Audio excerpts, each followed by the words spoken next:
मन की प्रसन्नता बहुत बड़ा तप है।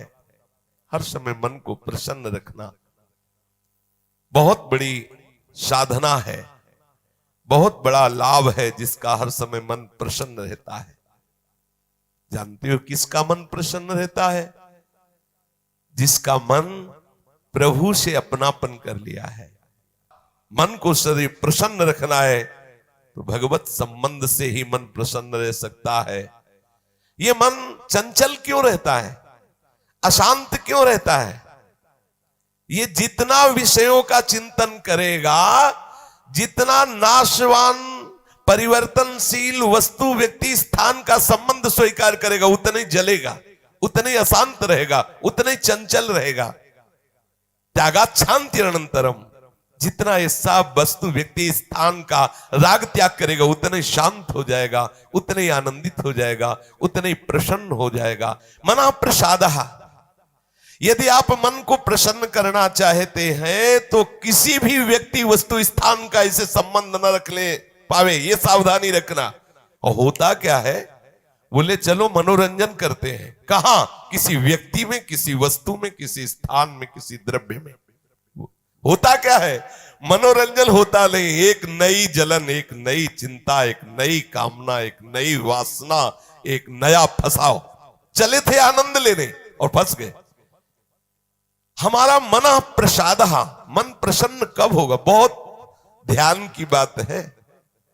भगवान कह रहे त्यागाच्छांतिरनंतरम, यदि आप शांति देना चाहते हो अपने मन को, आनंद देना चाहते हो, प्रसन्नता पाना चाहते हो, तो आप वस्तु व्यक्ति स्थान के संबंध से रहित कर दो अपने मन को।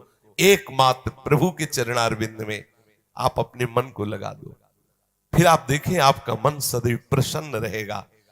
क्योंकि प्रभु अविनाशी है, वस्तु व्यक्ति स्थान परिवर्तनशील है। वो एक रस प्रसन्न रह ही नहीं सकता जिसका वस्तु व्यक्ति स्थान से संबंध है, नहीं रह सकता, क्योंकि वो एक रस नहीं है, तो मन कैसे एक रस होगा?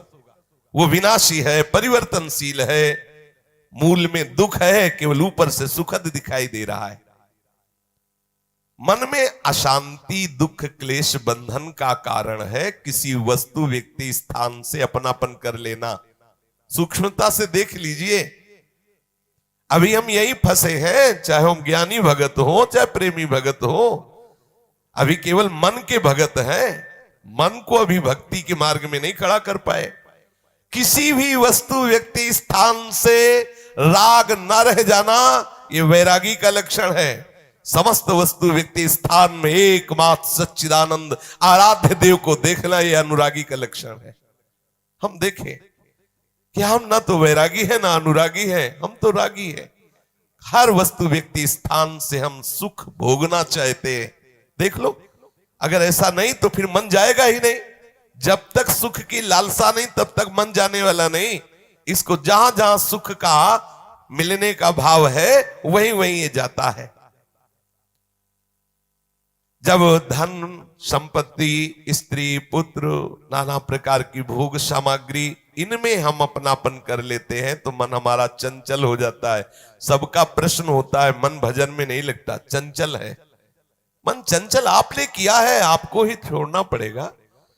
आपने वस्तु व्यक्ति स्थान से संबंध कर लिया है, वो चंचल, परिवर्तनशील, नाशवान, वही लक्षण मन को आ रहे। वो आप अविनाशी प्रीतम से अपना संबंध कर लो, देखो कितना आनंद मन में रहता है, कितनी प्रसन्नता रहती मन में।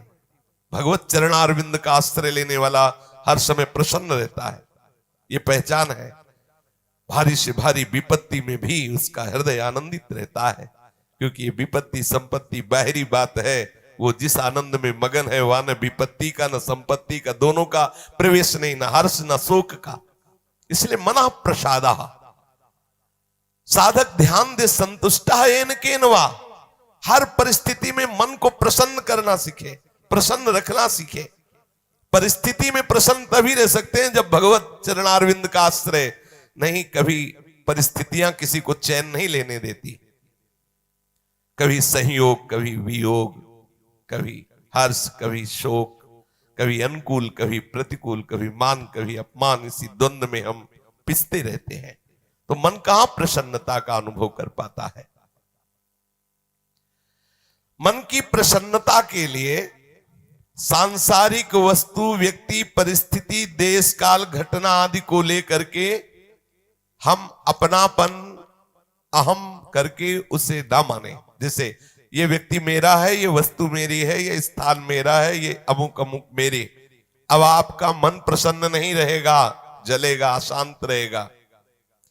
अपने स्वार्थ या अभिमान को लेकर किसी का पक्षपात न करना। यदि आप अपने मन को प्रसन्न रखना चाहते हैं तो अपने स्वार्थ की पूर्ति के लिए या अभिमान की पूर्ति के लिए किसी का पक्ष न लेना।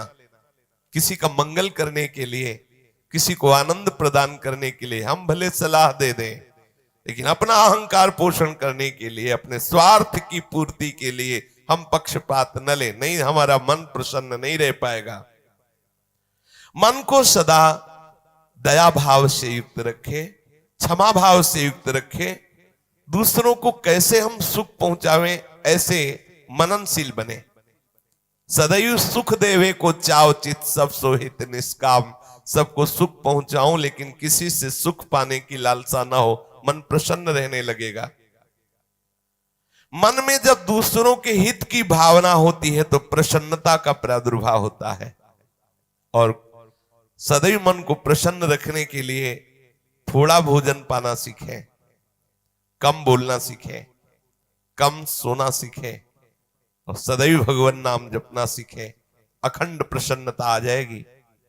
मानते हैं प्रारब्ध के अनुसार शरीर रोगी हो सकता है, परिस्थिति प्रतिकूल आ गई, संसार ने तुम्हारा त्याग कर दिया, लोग निंदा करते हैं, लेकिन आप प्रसन्न रहेंगे क्योंकि आपने बहुत बड़े करुणा निधान आनंद समुद्र प्रभु का आश्रय ले लिया है।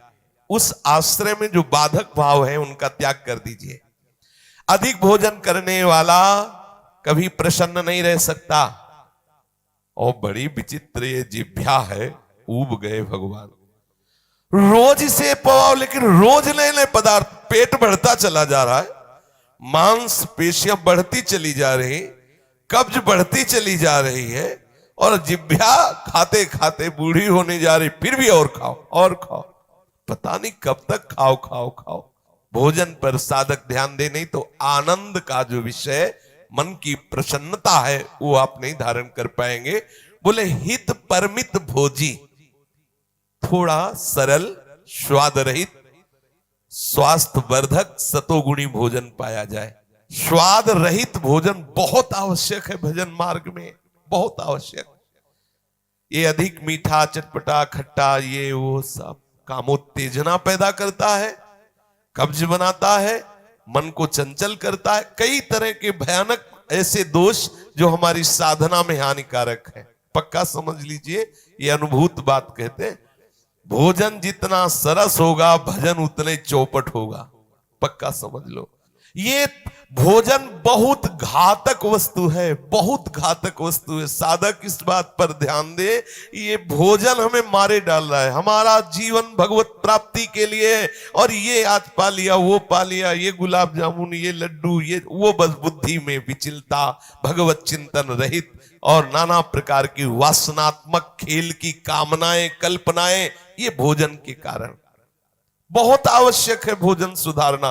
भोजन नींव है परमार्थ की। जैसा खाओ अन्न वैसा बने मन। तो मन प्रसाद कैसे प्राप्त होगे, क्योंकि आपका भोजन ठीक नहीं है। बहुत सावधान, बहुत सात्विक और नियमित परमित भोजन हमें मन प्रसादा स्थिति में निश्चित प्रतिष्ठित कर देगा। दूसरा, नित्य में एकांत सेवी। उपासक को चाहिए कि कम लोगों से मिलने का स्वभाव बनाए। सत्संग सुना या गुरुजनों के पास बैठकर जो प्रश्न उत्तर हुए, बस चुपचाप एकांत वास करने का अभ्यास होना चाहिए। हर समय हम किसी से बात करते रहे, हर समय हम किसी से मिले रहे, हर समय कोई हमारे समीप रहे, तो हमारी अंतर्मुखता नहीं हो। भले वो हमसे बात न करे, लेकिन हमारी अंतर्मुख वृत्ति में वो बाधक हो जाएगा। इसलिए साधक को चाहिए कि एकांत सेवी बनने का स्वभाव बनाए, ज्यादा किसी से बात नहीं कर। वैसे बात करने का नियम तभी रखना चाहिए जब कोई आपसे प्रश्न करे और प्रश्न का उत्तर आवश्यक है देना, उत्तर देने से उसका मंगल होगा तो ही बात करें, नहीं ना करें। बहुत कम जीवन है हमारा, बहुत कम समय है।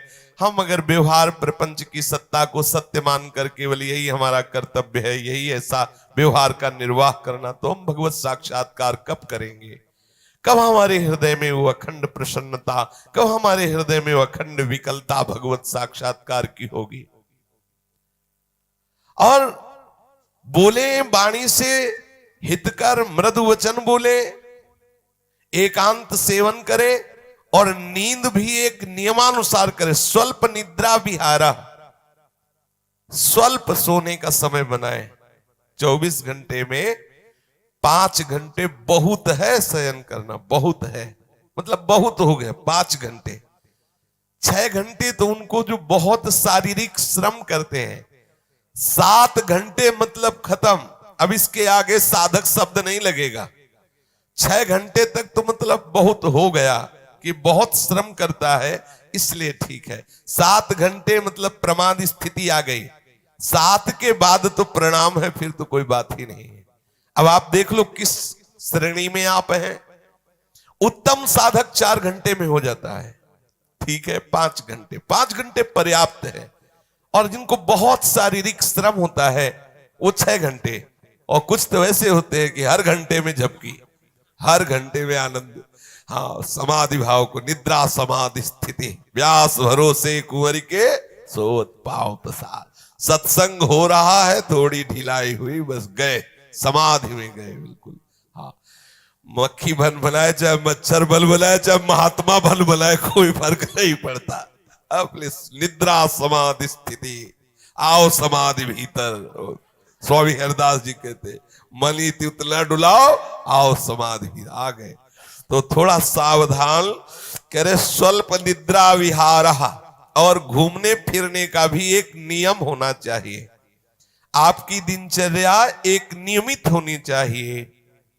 यदि आप नियम के अनुसार भोजन, नियम के अनुसार शयन, नियम के अनुसार घूमना और नियम के अनुसार बोलना चालना रखेंगे नियम से, तो आपका मन बहुत शीघ्र भगवत चरणारविंद में लग जाएगा। भगवत चिंतन से मन में प्रसन्नता आ जाती है। यदि आप ऐसा करेंगे तो आपका मन सदैव प्रसन्न रहेगा।